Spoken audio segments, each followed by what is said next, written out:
Namaku Rama, mahasiswa jurusan antropologi dari sebuah universitas di Yogyakarta. Demi menyelesaikan skripsiku, aku memilih meneliti budaya pertanian tradisional di salah satu desa terpencil di Jawa Tengah, bernama Desa Wiyagan. Letaknya jauh di atas perbukitan, dengan udara sejuk dan ladang-ladang jagung membentang sejauh mata memandang.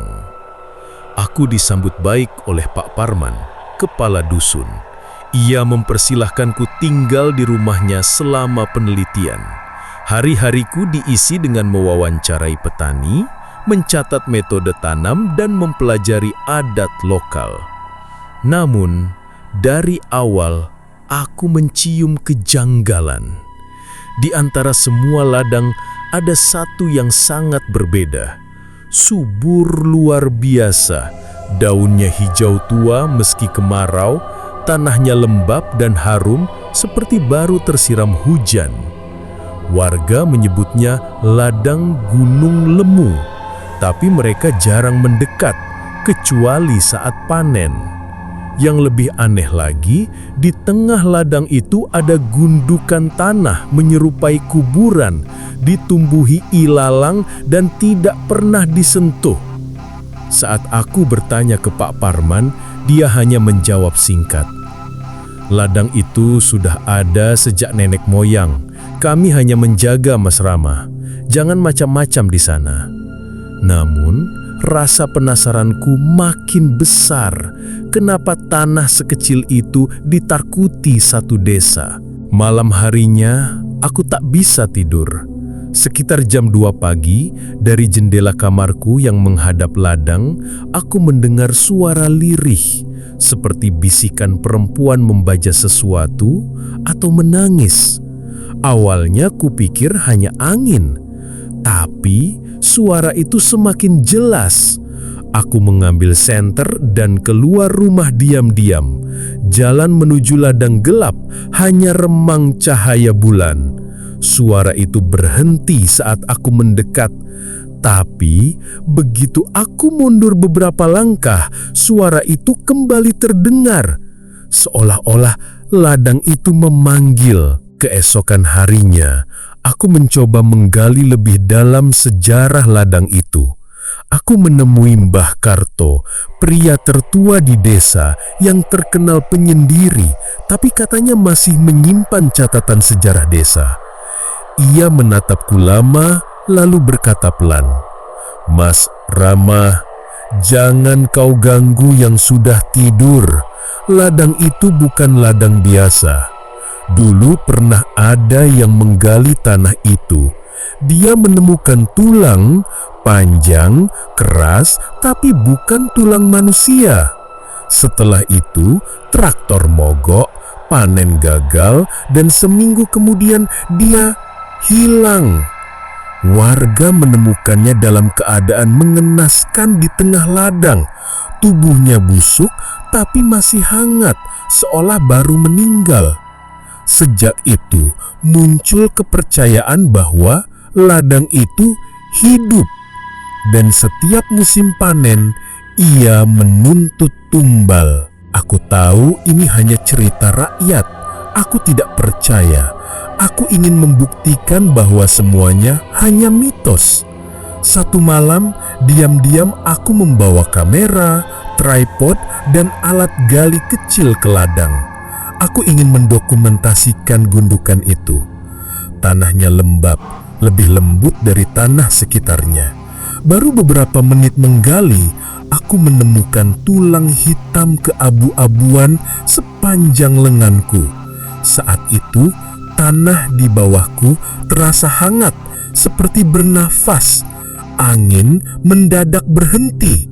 Semuanya hening. Kamera mulai error. Dari balik tanaman jagung, aku melihat sosok tinggi besar, hitam seperti akar kayu, dan wajahnya seperti tanah yang menetes, dan matanya merah menyala. Sosok itu tak bergerak, tapi rasanya seperti sedang melihat langsung ke mataku. Aku lari bertebirit-birit. Keesokan harinya, aku memberanikan diri cerita ke Pak Parman. Tapi reaksi beliau tidak seperti yang aku harapkan. "Mas Rama, kalau panen mau lancar, ladang harus makan. Begitu dari dulu. Maafkan kami." Aku mulai sadar bahwa warga sengaja membiarkan ladang itu mengambil seseorang. Biasanya orang luar, orang yang tidak akan dicari. Dan sekarang, aku adalah orang itu. Malam terakhir, aku mengunci kamar. Tapi suara dari luar makin menggila. "Mas Rama, tolong aku, dingin, Mas." Itu suara ibuku. Tapi bagaimana bisa? Ia di Yogyakarta. Suara itu datang dari ladang. Aku membuka pintu. Di halaman berdiri bayangan ibuku, tapi wajahnya gelap, tak terlihat.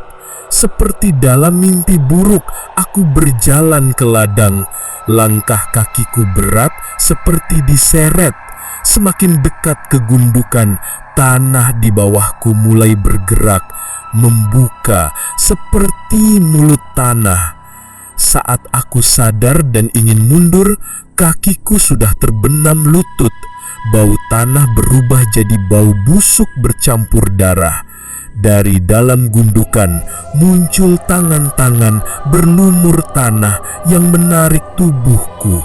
Aku mencoba berteriak, tapi suara tenggelam oleh bisikan-bisikan yang kini terdengar jelas. Satu tubuh, satu panen. Satu tubuh, satu panen. Dan semuanya gelap. Pagi harinya, warga panen dengan wajah tenang. Ladang subur seperti biasa. Tidak ada jejak pertarungan. Hanya kamera Rama yang ditemukan di dekat gundukan. Filenya rusak. Hanya satu potongan gambar yang masih terlihat.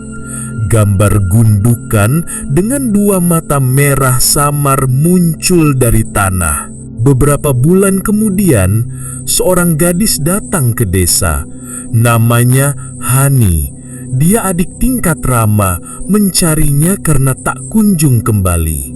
Warga bilang Rama sudah pulang sejak lama. Hani curiga. Saat menyusuri ladang untuk dokumentasi, ia melihat gundukan itu kini lebih besar dan ilalang di atasnya lebih tinggi. Angin semilir berbisik di telinganya. "Hani, jangan ke sini, pulanglah." Ia menoleh ke arah suara, tapi tidak ada siapa-siapa. Dan sejak saat itu, ladang tetap subur, karena tanahnya selalu diberi makan. Jika kau melihat ladang yang terlalu subur di tempat tak biasa, mungkin itu bukan karena pupuk. Mungkin tanahnya hidup dan menunggu kamu untuk menjadi bagian dari tubuhnya.